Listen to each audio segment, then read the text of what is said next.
Jeremy Herbert, welcome to Re-Animates. Thanks for having me. Because sometimes I have to watch a film for this podcast where, it's not great. I'm very happy to see Jeff, obviously. He's a darling. But, sometimes the films that he's in are not amazing. They are, very not great films that he is somehow still good in. But this is a film that I genuinely quite like. It is Would You Rather from 2012. I would say it's part of the sort of mid-2000s new strain of Jeff. It's kind of like his new vibe, menacing, stately older gentleman in these movies. What's funny is you're coming at this, obviously, having been in the Jeffrey Combs sensory deprivation tank for a while now. I know. That's all I know. Yeah, I know of the man. I like him a lot. Watching this movie, so for you, it was a relief. For me, watching it, within 5 minutes, I just kind of nodded sagely and accepted that this was going to be right over the plate indie horror. And I kind of knew what it was going to be and what it was going to do and the heights it may hit. And I was not wrong. I'm not happy that I was not wrong, but it's okay. It was an okay motion picture. That's my review. My thing is this, though, because if people go after low budget horror, they're usually going after the look, the lights, the sound, something. The thing is, this is a perfectly competent movie, and at times it looks very good. A lot of the performances are very good. My big problem is that the script is still chewy. They didn't cook it all the way through, and that to me is one of the biggest problems in indie horror. That's as soon as you know whether or not that script has really been thought through and combed over, and that's going to tell you how good of a time you're going to have. I'm like, I don't know, but as soon as the beginning really had no levity, no sunshine, not an off joke, and nothing that was not distinctly for a tragic backstory, I knew I was in some trouble. To his credit, Jeffrey Combs convinced me that all would not be lost, which is really why you cast someone like him in this kind of movie. I think as a former writer myself, not of films, but that is something I often look for. I watch a huge amount of horror movies, and that often is something that no matter how good the effects and the acting is, sometimes it really is the script that takes you out of it. But again, we're definitely going to differ on this point because I quite like the script. So directed by David Guy Levy and written by Stefan, and I'm absolutely going to pronounce this wrong, Schlachtenhaufen. Actually, I reckon that's probably right. You got it right. I wrote it down phonetically. You got it right. Like, I was looking at his IMDb. He seems to be overwhelmingly more of a visual effects guy. It's all kind of an outcropping. A lot of your higher end indie stuff, I'm assuming of any genre, I just know horror, but is made by people who are somewhere in the industry, be it editors, be it post-production, like you said, visual artists, screenwriters trying to get their writing seen. And usually that means you're going to get something a little more polished, as this is, as we've said. And the visual effects, there aren't that many, are very good. So good job to, I don't know if he also did those visual effects, but you can see they knew what they were doing. There's, thankfully, because this movie is, well, there's more Jeff in it. He's basically one of the leads. Although I guess the whole cast is leads because it's such a small cast and the whole movie is like in one room, basically. He's one of our main guys. So there's a lot of press that he did for the film. So there's a few different interviews that he did, which I quite liked. He said, I think he did an interview with Entertainment Weekly where the interviewer asked him, and I'm reading this verbatim. The interviewer says, "Let's play one round of Would You Rather.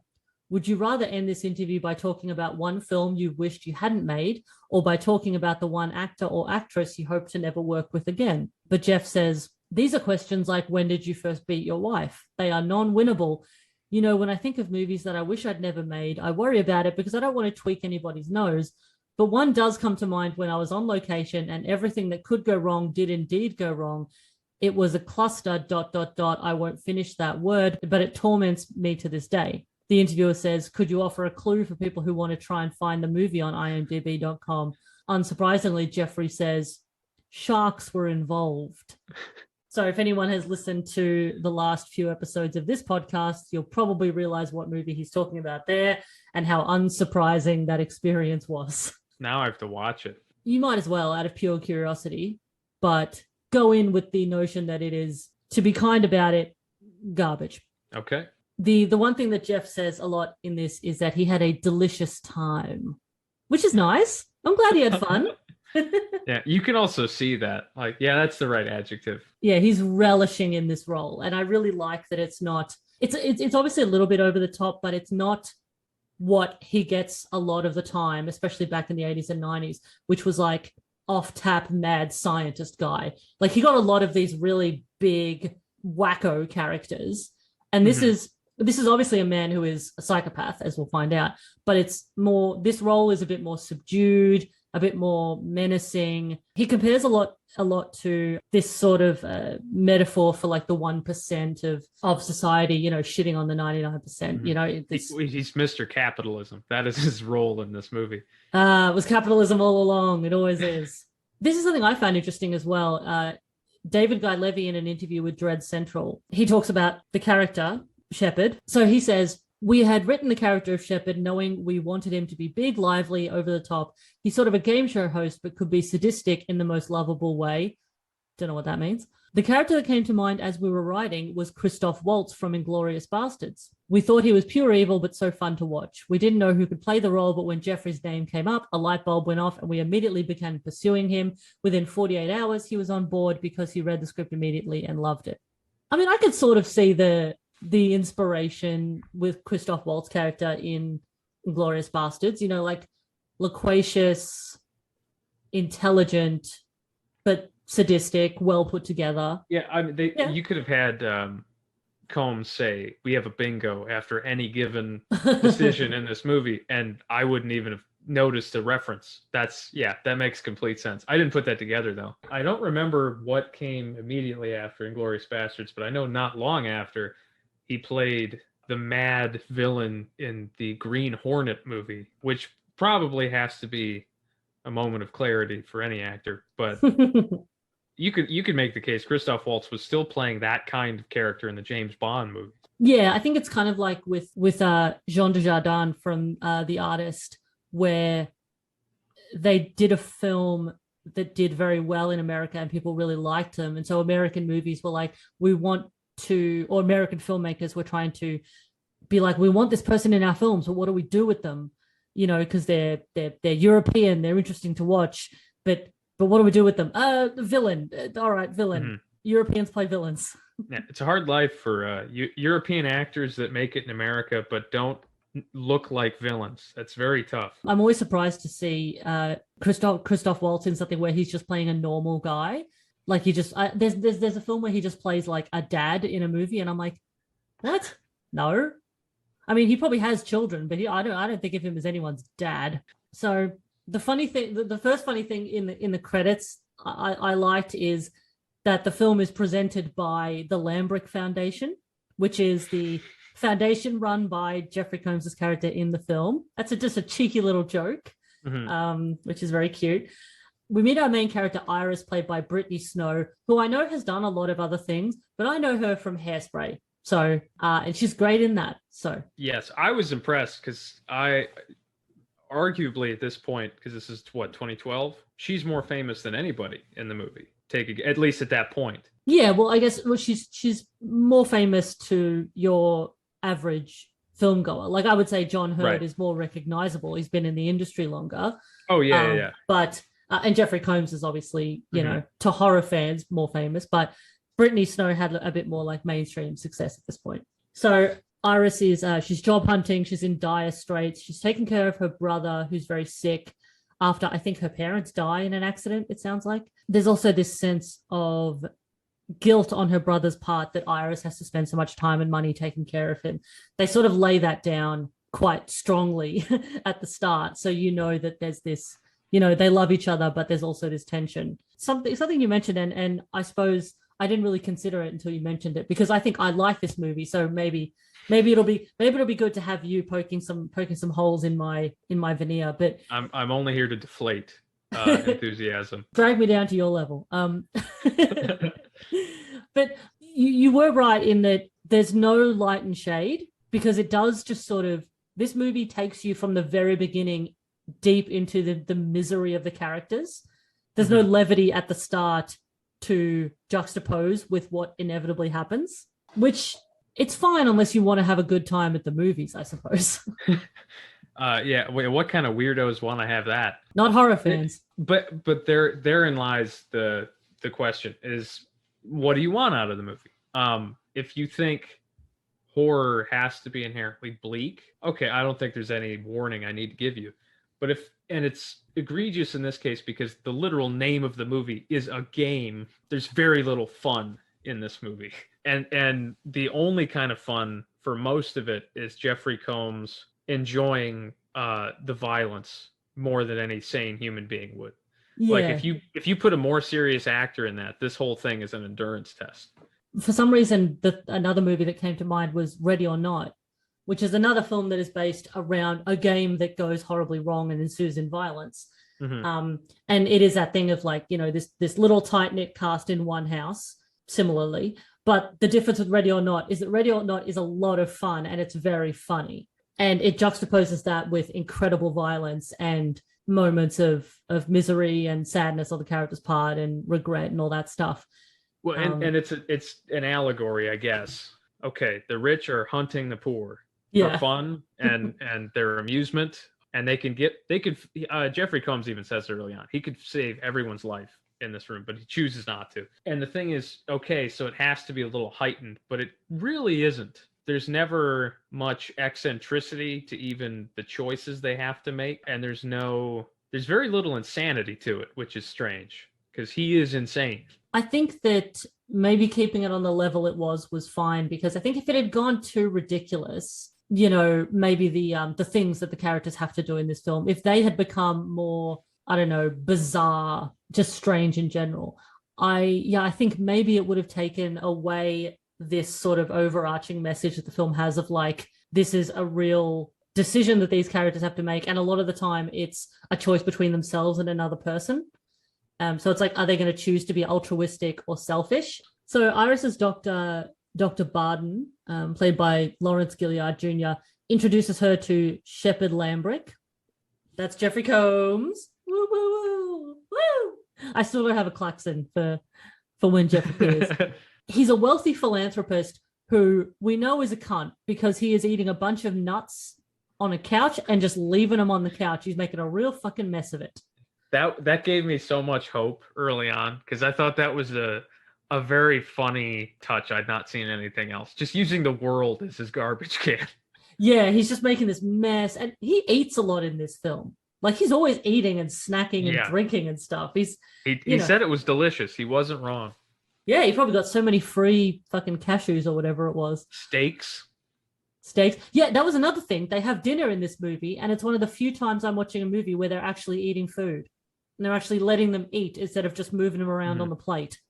Well, if you want to play a fun game, watch that scene again and then notice how many shots frame just over the plate so that you see people's hands moving with cutlery, but you don't see what they're doing, and they never take a bite. Jeff does. Jeff does, yeah. Yeah, I do love that in movies where it's just like playing like hockey, like moving food around the plate. They're like drawing something on their plate with the utensils. Like Richard Dreyfuss in Close Encounters, just making the sculpting out of mashed potatoes. This is important. He explains that the Foundation can sort out Iris and her brother with whatever they need if she simply comes to his house the following night and comes to have a dinner party with he and his guests and plays a little game. I'm sure there's nothing untoward about this. I'm sure it's fine. It's not like this guy already has an undercurrent of menace, from the get-go. You say undercurrent. There's a close-up of him, and he starts looking away, and then he kind of turns past the camera. He's looking at the back of Brittany Snow's head, and it made me laugh because of how there's no human being on earth who could interpret his face as anything less than pure evil. Like he's got an eyebrow raised and this stone cold smirk. It's just very funny. As I said, like I love Jeff in this movie. He's so good at this guy, and his intensity obviously gets a lot stronger. Another thing that Jeffrey said about Shepard in an interview with Screen Rant, he said, I think one of the things that's so creepy about Shepard Lambrick is you don't ever really get to know the guy. He's a master manipulator and sadist, but you never really know what makes him tick. You do get a sense that this is a family lineage of terror. This is how this very rich and powerful family amuses themselves. And I think we all feel that way sometimes with huge corporations that dally with us. So he's just a personification of absolute power corrupting. He also said that his biggest challenge was to, quote, resist the temptation to try to flesh him out, to try to figure out some way that we can give him some insight or sympathy or understanding, when really it's far more powerful and unnerving that you never really get to know who this guy is. I kind of agree and disagree with that. Yeah, I disagree. I get where he's coming from. And here's the thing. I don't necessarily disagree with Jeffrey Combs. I disagree with the script, which made him a cipher. He is businessman. He is, benefactor. But beyond just fun, I never quite got, why is he having so much fun? He claps and cheers when someone dies or something happens, which, again, Jeffrey Combs does great. I just don't think they gave him enough to work with. I'd like to know at least a little bit, about why this guy just loves it so much. But is there any explanation that would satisfy the audience for this? I mean, because basically that's asking, why are people sadistic? Why are people psychopathic? Why are people bad people? If he had been given some sort of traumatic childhood upbringing, or, if they had shot back to his past, I don't think he should be sympathized at all. Like, we shouldn't see what happened to him as a child. And interpret this however you want. There are disgusting ways to interpret it, but I just wanted to see him enjoying it more. Like, why does he like this? Does he keep trophies of some kind from this? Does he get off on it? Just a little bit more, so that it's clear he's not just a metaphorical obstacle to everyone in this room. I don't know necessarily what would have done it that quickly. Then again, I do think the movie doesn't use all of its runtime as efficiently as it could have, so there could have been more time for that. And I think that the thing that's interesting is what a stickler he is for rules and appearances. Mm-hmm. Like at one point, he says to his son, who we'll get to, that he's underdressed. So he cares a lot about refinement. There is obviously, and I will post a GIF of it when we get to it, but there is a scene where he is very obviously trying to stifle an erection, I think. But he's not going to start whacking it at the table. He's a gentleman. No, but I'm saying, I think it would have been funnier had they hit the gas on that a little bit more. Despite himself, he can't help but enjoy this as much. I mean, he's a rich guy literally paying poor people to kill each other. There's got to be some deep infernal mechanism within him that's enjoying this. And you said he's a stickler for rules. I agree. I think the movie cheats, because that final round, at least the round where he's passing out the letters, he's a stickler for rules, but he lies. He very intentionally undersells a lot of what's going on. And that upset me, because I'm like, you didn't have to do that. Iris agrees. She eventually weighs it up and she's like, look, I might as well give this a go. It seems too good to be true, but let's have a look. She goes to the dinner party and meets our motley crew of other guests, who I'll just run through.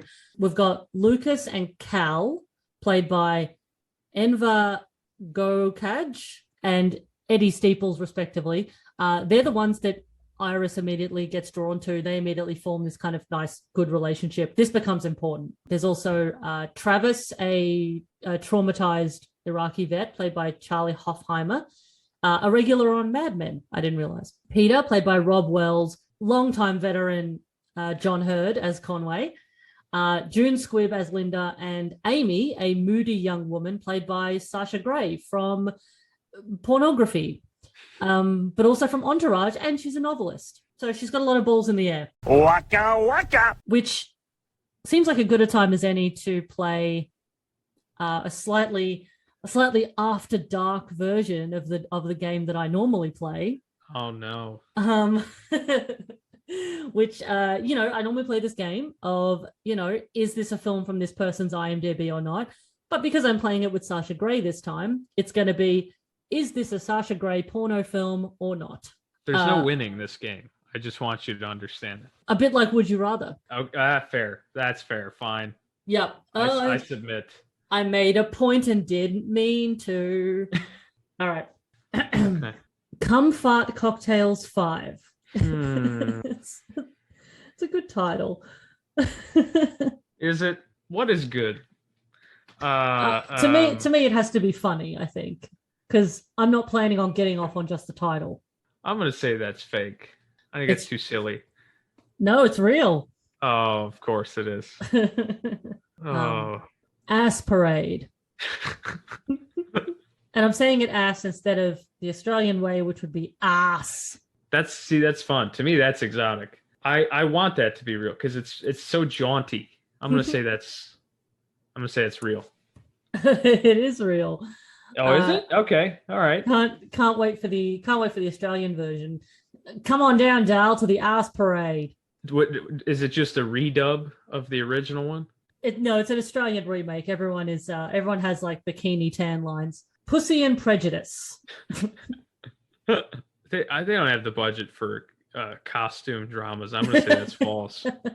It is false. Yes, that's okay. That's me trying to make a pun, but it's like I don't know. Do they always make puns? Normally, it's just a pretty direct line of what's happening in the film. I feel like what we're realizing is that if someone's looking for something to watch, they're past the point of being in the mood for puns. Yeah. Yeah. Don't fool with me now. I'm sensitive. DP in NYC. Location based. I'll say sure. That seems general enough to be real. No, it's fake. It's one of mine. But well done. That seems like they're leaving money on the table. Blow Me Sandwich 11. Did they make a box set for these things? I don't know what's meant to be happening in that movie, let alone 11 different times. Is there an actual sandwich involved, do you think? Like, is one of them 3D? Is there a reboot somewhere in there? Does the sandwich end up in space? Blow Me Sandwich goes to college. I don't want this to be correct, but I'm going to say that that's real. It is real. I'm so sorry. Oh no! It's part of the esteemed Blow Me Sandwich cinematic universe. Cox Ahoy. Ooh, that's jaunty. Yeah, I'm thinking maybe like, pirate themed. Somebody involved has a boat, a very small sailboat. Mm-hmm. A parrot's watching the whole time. It could happen. I'm gonna say that's fake. It is fake, and that is another one of my genius ideas that I'll get in the pipeline eventually. Swallow My Children. That one's a bit intense for just a bit of sexy fun. Why?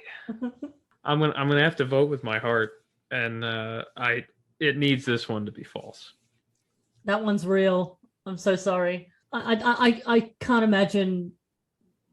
I mean, maybe people get off on that particular element of oral sex, but look, that's also a moment of clarity. I feel like Seinfeld, a XXX parody. That has to be real. It is real. I say there's no doubt in my mind at this point. Everything has been parodied. I mean, I actually genuinely want to watch that just out of sheer curiosity to see if they keep all of the sound effects, the I want to see if they make him do stand-up at the beginning and end.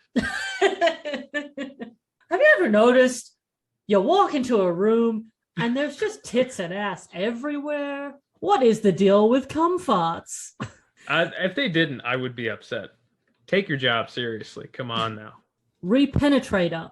I'm going to say that's fake. Technically, in this game, yes, it is, because even though it is a real movie, Sasha Grey is not in it. It is what you expect. It is a pornographic parody of Reanimator. The main character is called Dr. Hubert Breast, which I imagine was all of 2 to 3 seconds of thought on that. The tagline in a very clever parody of the Reanimator tagline is, Dr. Hubert Breast has a very good head on his shoulders and another one on the dick in his pants. Ew. There's something very strange about a $1.50 parody of something that already cost a $1.50. Like theoretically, that might have better resources than the actual Reanimator did. Yeah. It's the same budget, but it's just being put in different places. Don't elaborate what places. All right, last one. Pop Goes the Weasel. I just got tense for some reason. That seems like a trap. I'm gonna say no. That one's real. I have no idea what that could possibly be about What's the weasel? I don't want to know, but my brain, it can't help but wonder. The weasel was the friends we made along the way. Well, what was your score for that? 5. Man, you didn't tell me there's going to be a psychic toll for being on this podcast. I like to torture people. I'm a real Shepard Lambrick about it. I would have rather done the ice pick thing. All right, back to the movie. We meet Shep's sort of right-hand man, his manservant Bevins, played by Johnny Coyne, who is great, I think, in this. He is very upsetting, very terrifying, British hard man. He gets my highest compliment, which is that in a movie that I couldn't name any other 2 characters in, I remembered his character's name. He was great. He had some good laughs in there when he announced people were dead at very funny times. We also meet Shepard's truly repugnant son, Julian, played by Robin Lord Taylor, who, whenever I look at it, I always think elder emo. Like the actor himself, in his films and off screen, he seems to constantly have the haircut of a man going through an emo phase. He came on screen and I thought he was one of the Paul brothers for like first couple minutes. Oh no. And what a horrible thing to say about a person. But I get he's kind of playing one in a sense. Like, this is just a rich kid, never had to worry about anything his entire life. Good on him, because I know the actor and he's very good in a lot. He's not bad in the movie either, but I did not recognize him at first. Oh no, he is good in this because he is playing this awful man, this man-child very well.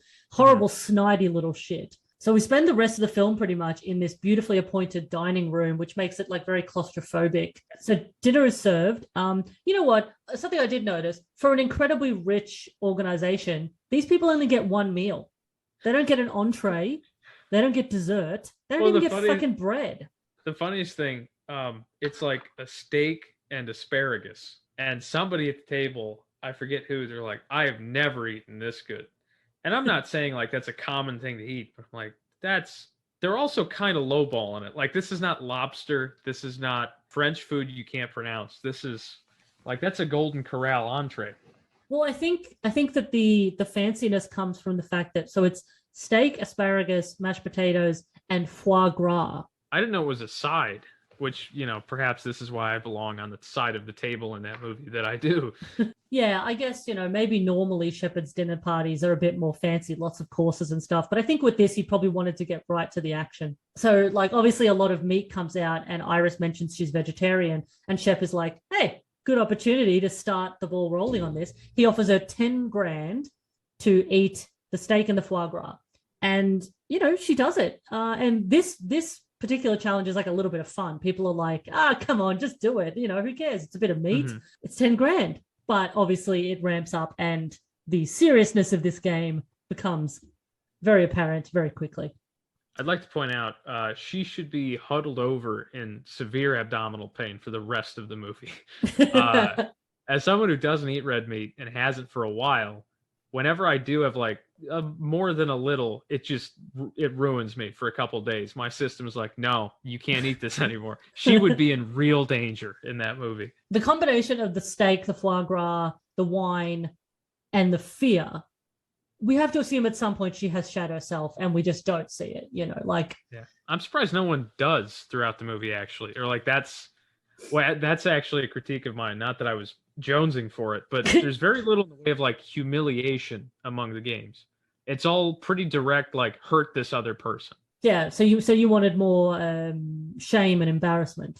He goes 0 to 60 very quickly, frankly, with John Hurd's character. And I thought that was kind of a mistake, because then that fast, everyone in the room knows this is a scam. Most of us are going to die. This is terrible. As opposed to if you just kind of played that, well, maybe he's just a weird rich guy for a while longer. You know, I don't know what he could have done. More of a, debase yourself.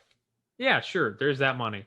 Instead of going right away to, will you physically torture the person next to you? I mean, the next would you rather is definitely more upsetting when Shep notices that Conway isn't drinking, ascertains that he's a recovering alcoholic, and offers him a choice, which is 10 grand to drink a glass of wine or 50 grand to drink a decanter of scotch. John Hurt is great here. He is just absolutely racked with guilt at this decision because he's been sober for, I think he says 16 years. And Shep eventually wears him down. The thing that I thought was strange is that he does drink the whole decanter of scotch. It is too much scotch. It's a lot of scotch. He should have been passed out. Which I took as the best possible way to finish this game. If you drink so much, you pass out and you've got 50 grand. I suppose one of the challenge could have been, dig out his liver or something. But in my head, hey man, you wake up 50 grand. Yeah, obviously he relapsed, but you would have seen nothing of what is about to happen. Unfortunately, he does take the scotch, and Jeff gives this wonderful evil laugh here, which sounds like this.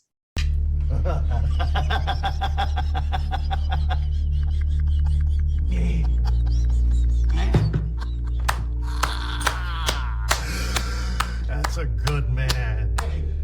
He is wallowing in the muck like a pig in human misery. Bevan soon brings out the first of a series of contraptions, which appears to be some sort of homemade electrocution device. Conway tries to leave. They shoot and kill him, and the group realize that this is a very serious situation. Yeah, so the game is classic would you rather. Would you rather shock yourself or the person next to you? Everyone has completely different decisions. Like some people choose to act more altruistically than others. So it kind of like the movie is telling you which characters you should be rooting for, because some are like, fuck you, this is a game, I'm going to get mine, Amy. Whereas, Iris, Lucas, and Cal, they're all very much like, I don't want to hurt anyone else. They're still in the mind of like, we can get out of this if we help each other. My problem is that I wish, and given 80% of the dialogue in this movie is people coping with the fact that they might die within about 15 seconds. There's like a kind of a mixer scene right before dinner, and they set everyone up pretty quickly. But I didn't really get any kind of distinction between characters sometimes beyond actors, or like they didn't really pay off. Charlie Hoffheimer's character, who is the tortured vet, they could have gone a couple ways with that. It could have been that he was used to the punishment and more or less endured at the cost of his psyche, or it could have broken him. They really don't do either. He just kind of takes it. Well, so the next round, the bit you're talking about, which is players are given the choice between stabbing their opponents with an ice pick or beating them with this African whipping stick. I don't even know if it's a real device, but Travis the vet is unfairly targeted in this round, having mouthed off at Julian earlier. So he gets a lot of the punishment. And again, unfairly, the round is targeted towards him because of his sass mouth. And I thought that was kind of underwhelming for the background they give to him, especially because he's one of the few with any kind of background given. Yeah, that's something talking about that humiliation is they could have had an early round where that is the challenge. Like you admit why you're here, or some sort of financial secret, personal secret as to why you're at this table. And people could kind of decide, and you find out who's ashamed and who's not. But they don't do that. So you just kind of get archetypes, kind of. Yeah, I thought it was interesting that only some of the characters are revealed to have a backstory. So I think Cal, you don't find out at all why he's there. Lucas, there's like a little hint. Peter, it's implied that he's a gambler. Conway, John Hurt's character, I don't think you find out. Amy, you sort of find out. Travis, not at all. John Hurt's character, they imply that he's a conspiracy theorist that knows what the family does, and then they don't do anything with it. Yeah, that's true. Yeah, they sort of plant him as the conspiracy guy. Yeah, they don't really do anything with that particular line of his character. I suppose because he's not in it for very long. True, but I was kind of expecting him to be a little savvier, as if, oh, well, he's some sort of disruptor that's made his way into the game. He's very good for while he's around. I was surprised, given the indie nature of this movie. I kept expecting, so John Hurt's around for maybe 10 to 15 minutes. Jeffrey Combs is there the whole movie, and I kept expecting, by indie horror standards, him to have to do something in the other room and then leaving for an hour of the movie and then showing up again at the end. But no, he's in it for the long haul. He's the head of the table the whole time. Great to see him there. Always happy. Mm-hmm. All the while, Dr. Barton has had a crisis of conscience and he decides to head up to the Lambert house. So we intermittently cut to him heading there. And the culmination of that particular plot line we will get to. It's unsatisfying, but we'll get to it. There's also a great GIF I'll have to post of this moment of Jeff/Shepard showing what I assume is erotic delight at the sight of Travis's pain when he's being whipped. I mean, you look at that GIF and you tell me that is not a man stifling an erection. He's getting off on it. The actor that plays Travis, Charlie Hoffheimer, I really like him in this movie. He's very good, especially in this scene, especially the way he stares down Julian, refusing to debase himself by stabbing another person, even when he's going through this unimaginable pain. Yeah, he's a coiled spring the whole time. Like, he's really, really tense. But I'm not going to say he ended poorly or something. He left the movie without doing much. But it just felt like an under capitalization, if I may, of that particular character. Yeah, it's a very interesting cast because there's some really amazing actors and then some quite weaker ones. The character that plays Peter, Rob Wells, I don't know how experienced he is. I didn't look at his filmography, but he's probably one of the weaker actors. So I don't know if this is pop culturally relevant in Australia, but he is, if you know anything about the show, he is iconic as one of the Trailer Park Boys, a very long running show with movies and comedy tours. Oh, okay. Yeah, I mean, we definitely got it here. I don't know if it was in the zeitgeist the same way it was in the States, or maybe that's just my experience because I'm not particularly a fan. I mean, I have heard of it, yes. Yeah.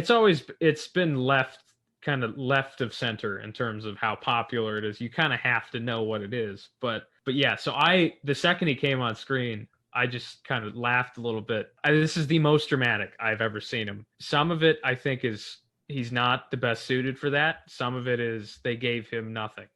An issue I have with a lot of scripts, when someone's in a very life or death, nothing left to lose situation, they don't expound much. They shouldn't expound much. And if they do, they're not going to be the most grammatical folks you've ever heard talk.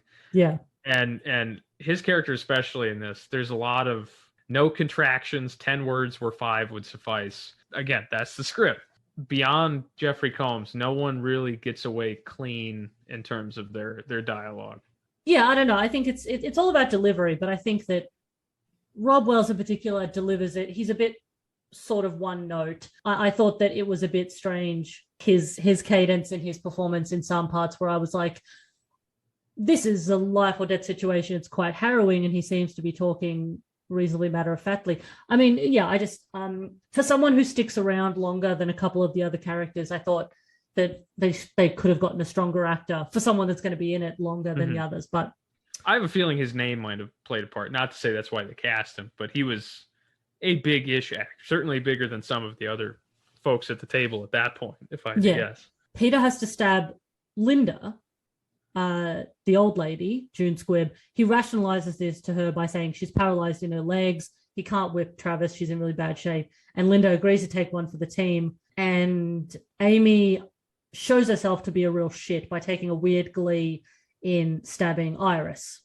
So it's Stab Fest 2012 here. And while this is all going on, Dr. Barton is sneaking into the house with his gun. It takes fucking ages. Why did they make him become a cop for a couple scenes? He's not. Like, there's no badge or anything. But it's like they forgot there is no detective character in this movie. And they said, well, just give the doctor a gun and make him wander the grounds for a bit investigating. It's very strange. Yeah. He's got cop poise when he's running with the gun. Yeah, I kept saying that out loud. I'm like, you wouldn't hold a gun like that. Like, he has TV cop pose. It is amazing. The philanthropic empire of the Lambert Foundation is actually an amazingly easy house to break into. Yeah, no one stops him. Apparently there's no security. There's just an open window that goes into a basement. It's alarmingly easy to get into. So by the time we get back to the group, Linda's dead. Travis is barely hanging on and he's eventually taken out. I guess it's implied that he died. I mean, he doesn't actually die on screen, but he's, that's a foregone conclusion, I suppose. Lucas, Cal, and Iris plan an escape, but only Iris makes it. So Cal is killed. Another one bites the dust. A great moment is when the fighting starts. Julian hides under the table like a little bitch, like a little fucking dog.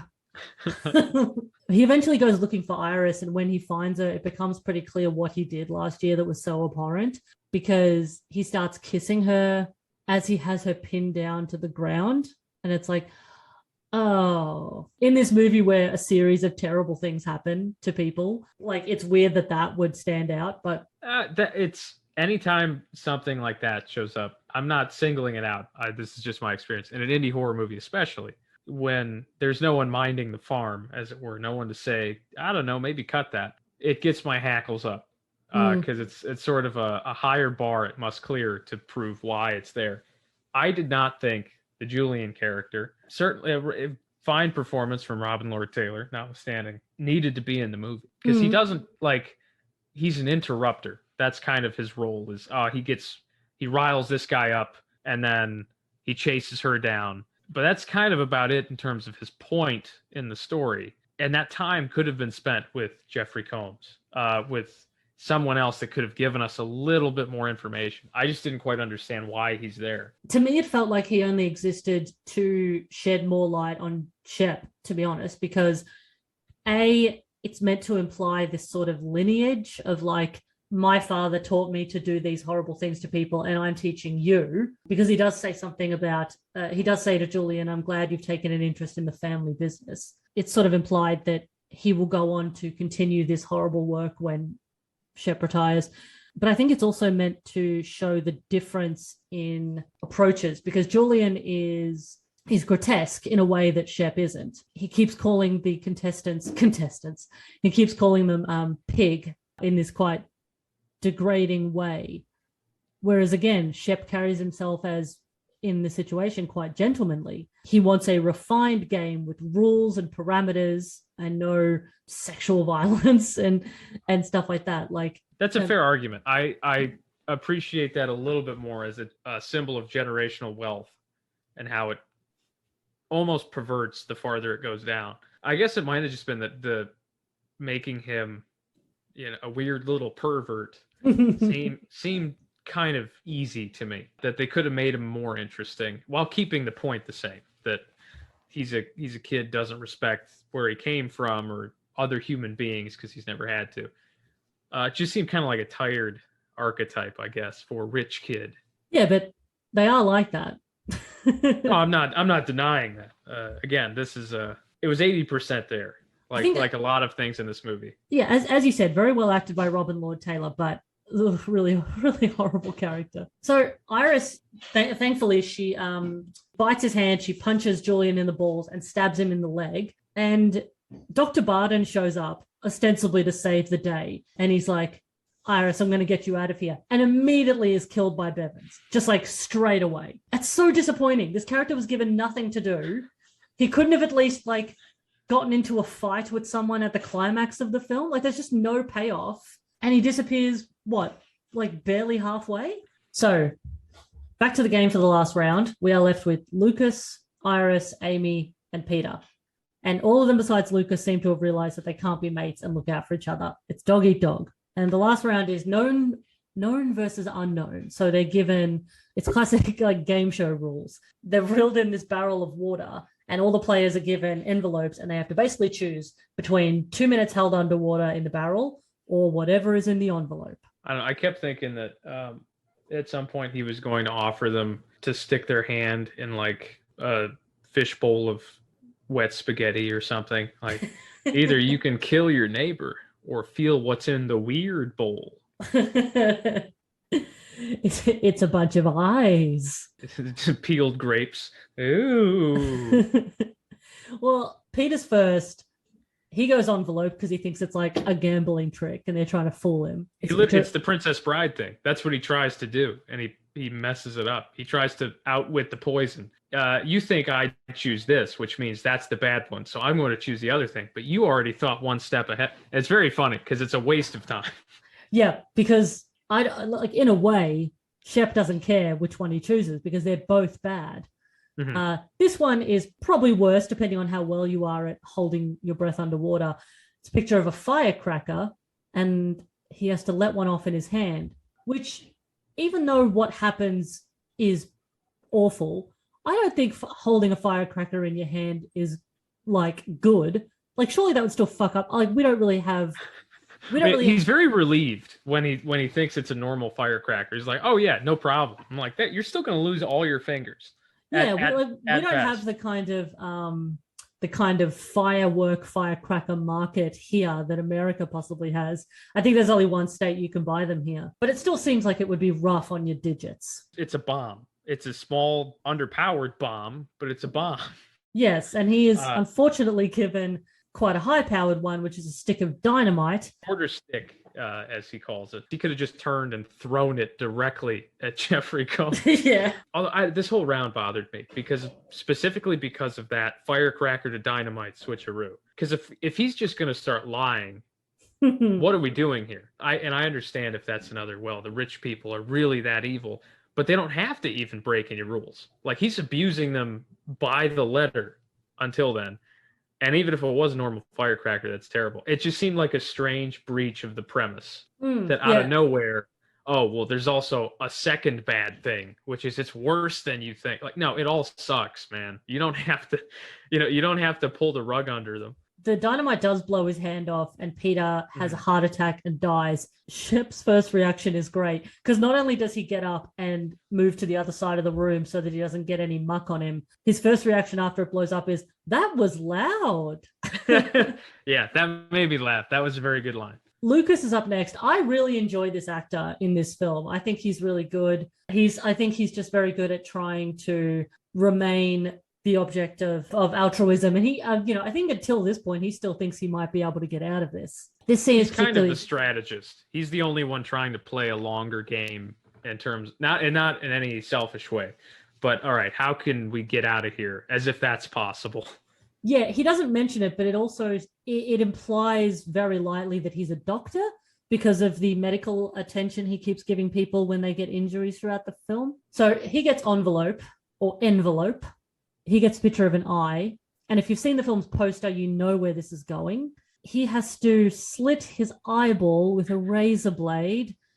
I'm not squeamish. I'm very good at watching horror movies. Stuff doesn't really scare me. Stuff doesn't really eke me out that much. But I have a real fucking eye thing. I can't even put eye drops in my eyes. I wear glasses all the time because I refuse to use contact lenses. As do I. I can't do eye things. So this in particular, I could barely watch it. It's one of the few things that's ever done that for me. So I got two thoughts about this particular scene. One, it's a complete ripoff. The poster shows the blade a centimeter from an open eyeball. We get no such reveal. We get no such tease in the film. When he does it, it's a medium shot from across the table with his whole hand covering the blade as he swipes it across his eye. Now, I'm not saying I wanted anyone to endanger themselves, but if you want me to squirm, I'm going to need to see some jelly getting cut. Like, that's what I need to see here. I don't want to see it, but if you put those chips on the table, you got to let it ride. Second thing is, for some reason, well, not for some reason, I know why, that particular game made me realize this is just like the most dangerous game, but Jackass. Because there's a Jackass stunt where they paper cut like the webs of fingers and toes, and then an eye, like an eyelid. Yeah. And I realized, that's just what this is.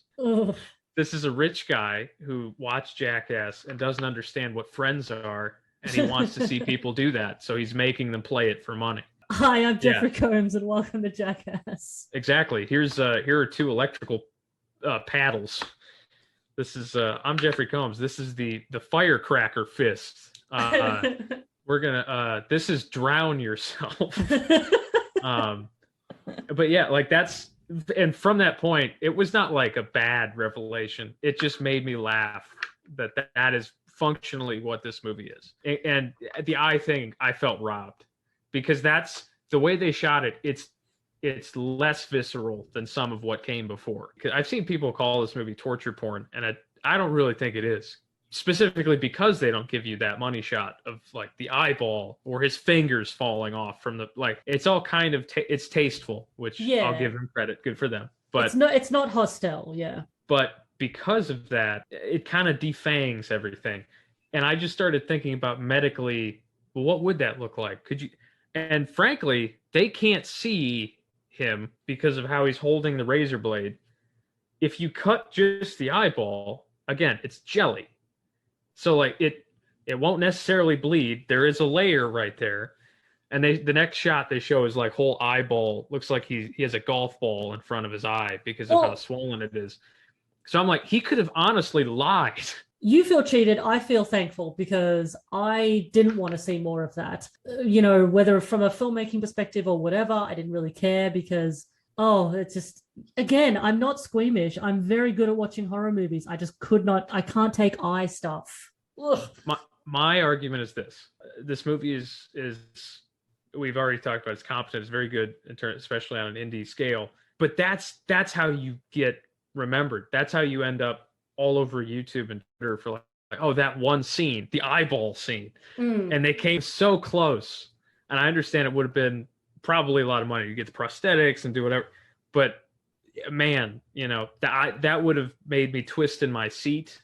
And I would have remembered that so much more than I do any specific moment in the movie now. I big missed opportunity. Well, yeah, as I said, this actor I really like him in this scene. Just watching him beg Shep to not have to do this, seeing him struggle with trying to get himself to inflict this horrible pain on himself, knowing that Bevins will shoot him in the head if he doesn't do it.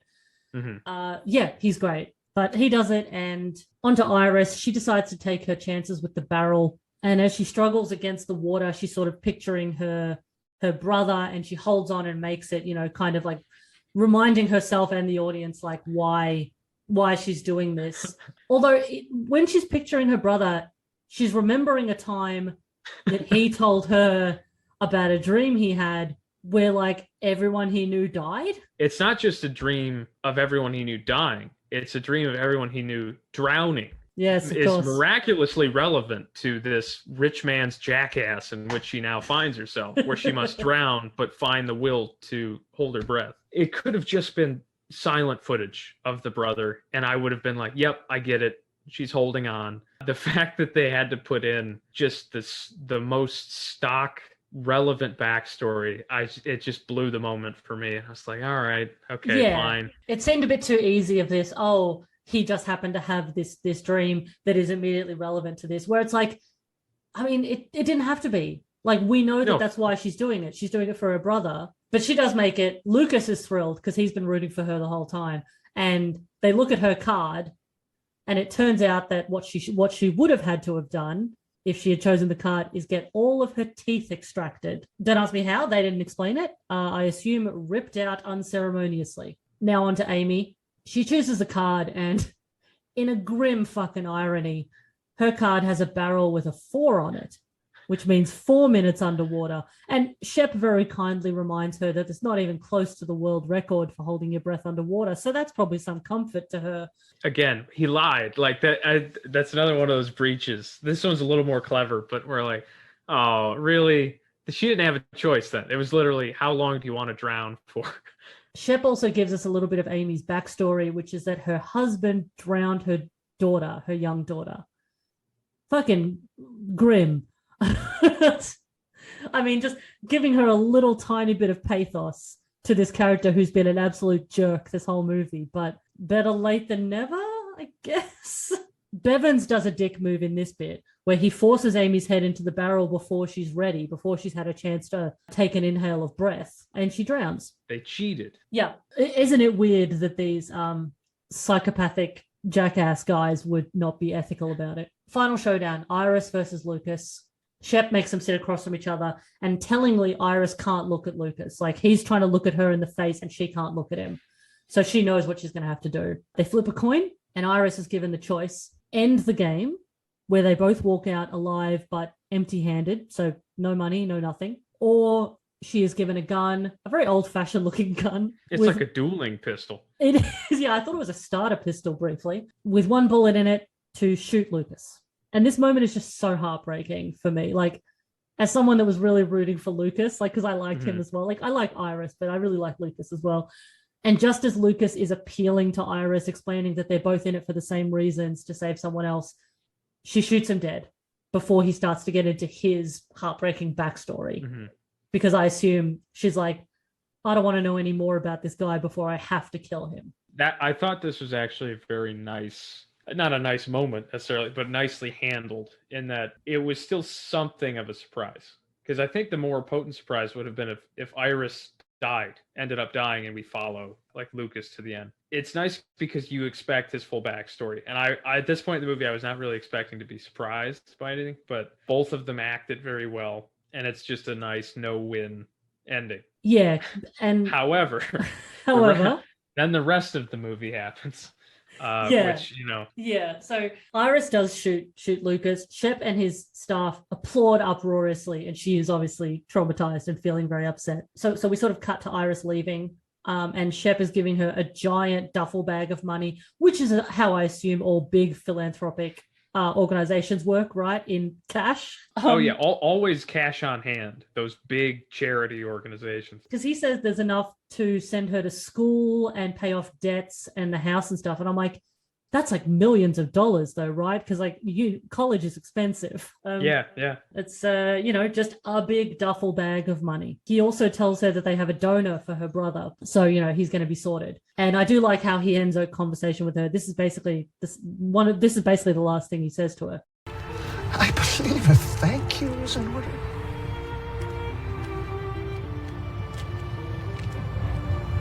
Thank you, Mr. Lambert. Oh, please. No, call me Shep. I really like that touch. That's one last, it's a cherry on the shit sundae. Well, yeah, because throughout the whole film, he and Julian especially remind these people that they are coming to the Lambrick family begging for money, and that they're doing them a favor by giving them this opportunity to win money, the same way a casino does. Real nice little last fuck you. That's pretty much the end. Iris goes home. She takes a shower. She goes in to check on her brother, who has killed himself. Fuck. Damn it. Fuck you, movie. That extinguished whatever flame was still burning for this movie.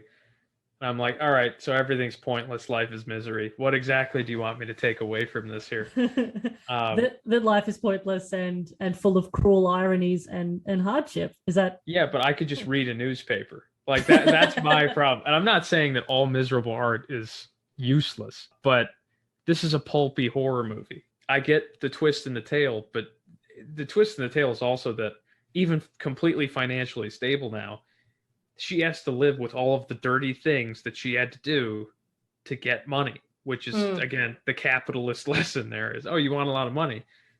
The only way to do it is to play dirty. And guess what? She now has to be haunted for the rest of her life. I guess it's trying to work out what kind of movie they wanted, because the whole movie was skating on the precipice of, do we want a grim, torture porny kind of thing, like just a slow, long, miserable march? Or do we want something that's a bit fun, a bit gory? For the ending to be like this, it kind of went, it doesn't matter if you've had any fun previously because this is what you're left with. But I'm also trying to think of, how would they have ended it then? Here's what you do. She gets in the limo to drive home. Allow me to tell these filmmakers how to do their job. That's not what I mean. That's not what I mean. It's just what it sounds like. Come on, maestro, go on. No, in terms of an alternative, if you really want sort of a twist in there, she gets in the limo, goes home. You jump ahead a couple years or something like that. Exterior of a hospital. Her car from earlier rolls up, and it cuts to her kind of sitting in the hospital, and you hear someone call her last name or something like that. And her brother walks in, perfectly healthy, looking better than he has the whole movie. And it's revealed that she is in a psychiatric hospital and that he's now perfectly fine because and the money that she won has gone to him and now is also paying for her stay because she can't live with what she had to do for any of this. And that's now how he goes to see her. And the whole thing is like all that money and you're still stuck in the machinery. I can see that. And that's top of my head. But there are ways that if you still want to turn it one last time so that the audience squeals, there are ways instead of just saying, isn't life one big joke, which is what the ending of this movie is. Yeah, because I think either way, with the real ending or, the ending you just came up with, it's going to be grim for Iris. Like, she's not going to be happy. See, that's why you're the screenwriter and I'm just the lowly fan. That's why they pay me the big bucks. That's why they keep giving you deer. Why do they keep giving you those? Yeah, keep getting lost in the mail, those checks. Yeah, I can definitely see how they thought this is a good twist, especially because they implant the idea early where because she goes in to check on him once and she thinks he's asleep, and so we're just like, oh, he's fine. And then when she goes in again after she's had a shower and stuff, she figures it out. And that's another indie horror instinct that I've seen, not across the board, but it's a common thing that what's horror? Horror is bleak. So at the very end, just when you think everything's going well, you throw in one last twist to make it clear, no, it's not. Actually, everything is just as bad as it always was. In slasher movies, that works because it's just, oh yeah, your favorite mascot killer is still alive. That's what that means. But in this, it's the difference between possibly sending the audience out into the world snickering at, isn't that a seedy little satire of this wealth gap and all it. Some twist in the tail that makes them kind of shake their head and go, oh man, they got away with it, versus what it is, which is just depression. Like you just walk out feeling like you've been smacked. I wonder if she could have had some sort of revenge. Like maybe she gets the bone marrow transplant, she gets the money, everything's fine, and then she just goes back and fucking kills Shep and Julian or something. I thought about that because you think somebody would have at this point. If there is always a winner each time, wouldn't someone just say like, I'm going to burn that house down? Yeah, I mean it's very easy to get into, evidently. You can break in, no one stops you. I don't know. Like I don't think revenge, I feel like might have pushed it too far. You're no longer, you've left the metaphor, you've left the class consciousness, if that's what you want to call it. But it didn't have to ruin my day seeing the end of this movie. Yeah, it was a real bummer. But that's life, mate. So yeah, that's what that movie's telling me. I mean, I knew that as soon as the movie was color graded mold yellow from start to finish. It's kind of like when movies are set in Mexico and everything is graded to be this like bright yellow as if it's sweltering hot. Yeah, that's a good comparison.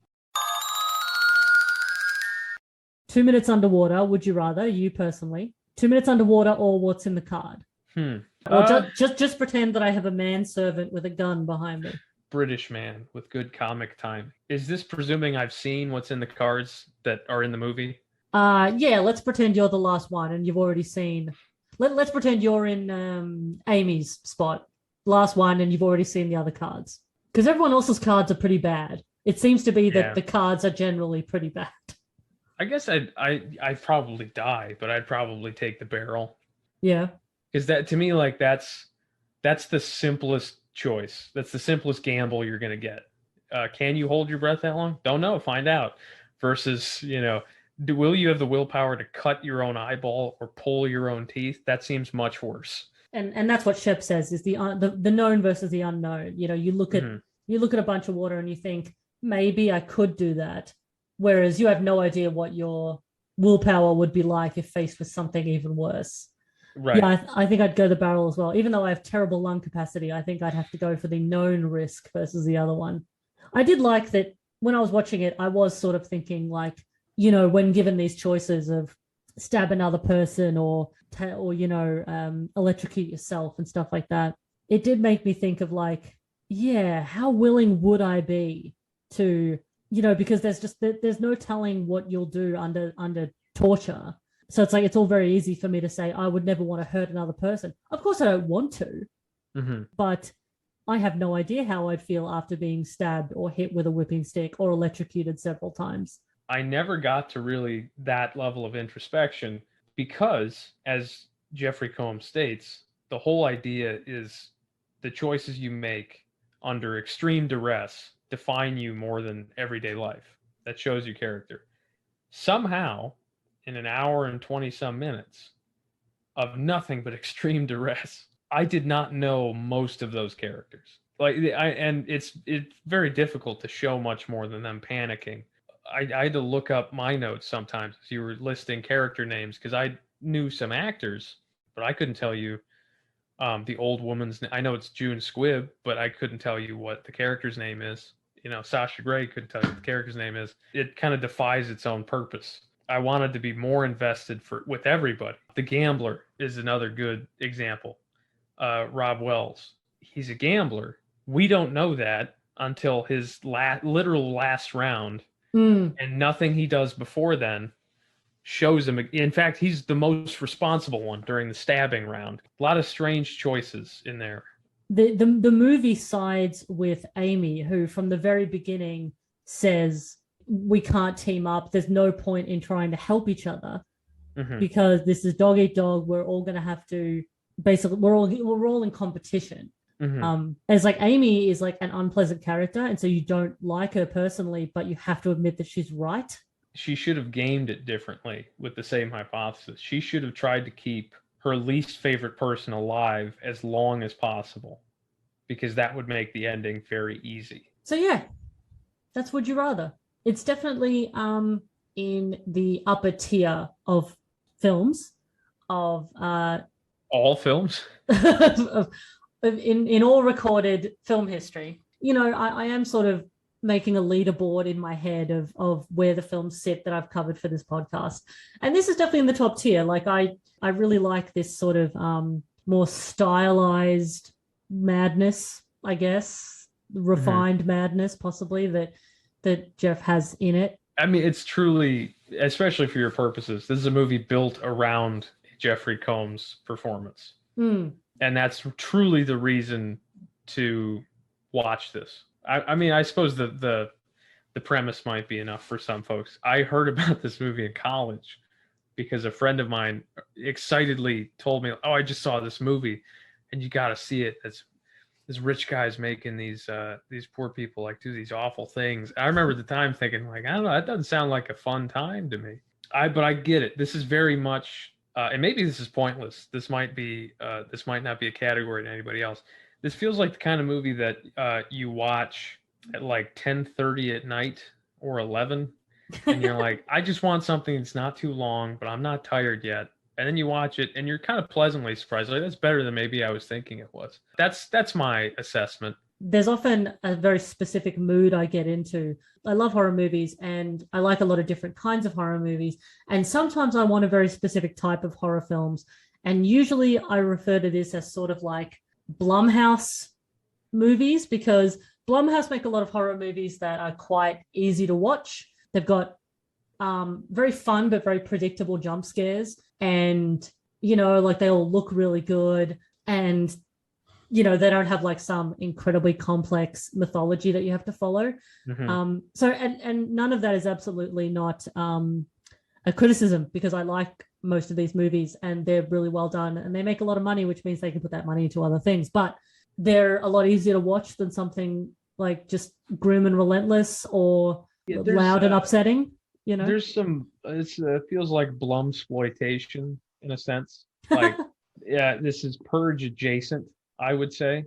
Same basic point as the Purge series. Find it on Tubi. I don't know if it's on there. I don't think it is, at least not here in Australia. But I'm so it's very funny that Tubi gets mentioned incredibly regularly on this podcast, and for once it wasn't me that mentioned it. I love Tubi. I live by Tubi. Yeah, it's great. Specifically because they have nooks and crannies that you would never think to really look for, but you go, I don't know, that sounds interesting. It doesn't disappoint. It may not wow, but it doesn't disappoint. A lot of indie stuff gets on there. I could, there's stuff that from friends of mine that's made it on there. And what that means is when you click play on those movies, there is not a studio entity or even perhaps that many producers seeing it and saying, well, you can't do this, that, and the other thing. So you never quite know what you're going to get. All right, Jeremy, anything to plug? Well, I write for Slash Film, so if you want to see my latest stuff from there, you can follow me at D-Day Films on just about everything, mainly Twitter. This last year, I shot my segment of the Worst Laid Plans Vacation Horror Anthology, which will be coming to you, I believe, sometime later this year, hopefully at a festival near you. Again, follow me or Worst Laid Plans Movie, depends on the platform, to get more updates as they come.